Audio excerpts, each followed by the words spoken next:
সবাইকে সংবাদ এক নজরে স্বাগত। সঙ্গে আছি মাহমুদ হোসেন। 3 দিনের সফর শেষে দেশের উদ্দেশ্যে মালয়েশিয়া ছেড়েছেন প্রধান উপদেষ্টা প্রফেসর মোহাম্মদ ইউনূস। এর আগে ইউনিভার্সিটি কেবাংসাং মালয়েশিয়ার বিশেষ সমাবর্তনে যোগ দেন তিনি। সেখানে অধ্যাপক ইউনূসকে সম্মানসূচক ডক্টরেট ডিগ্রি দেয়া হয়। সমাবর্তনে দেয়া বক্তব্যে প্রধান উপদেষ্টা বলেন, জনগণের কাছে ক্ষমতা ফিরিয়ে দিতে অন্তর্বর্তী সরকার প্রতিশ্রুতিবদ্ধ। জুলাই গণহত্যার বিচারে কেউ ব্যাঘাত ঘটালে শাস্তির আওতায় আনা হবে বলে হুঁশিয়ারি দিয়েছেন আন্তর্জাতিক অপরাধ ট্রাইব্যুনাল 2। আশুলিয়ায় লাশ পোড়ানো মামলায় শুনানি শেষে 21 আগস্ট অভিযোগ গঠনের আদেশের দিন ধার্য করেছেন আদালত। এদিকে চানখারপুলের হত্যা মামলায় 3 জনের সাক্ষ্য গ্রহণ শেষ হয়েছে।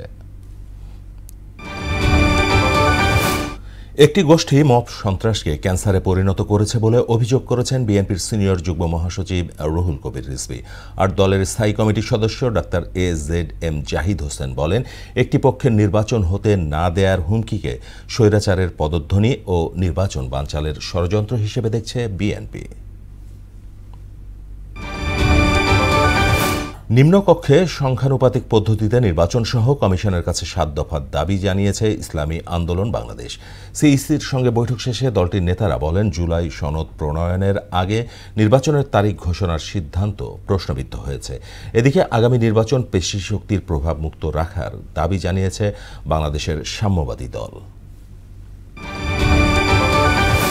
আগামী নির্বাচনে কালো টাকার বিস্তার ঠেকাতে অন্তর্বর্তী সরকার সচেষ্ট থাকবে। এজন্য রাজনৈতিক দলগুলোকে এগিয়ে আসতে হবে বলে মন্তব্য করেছেন অর্থ উপদেষ্টা ডক্টর সালেউদ্দিন আহমেদ।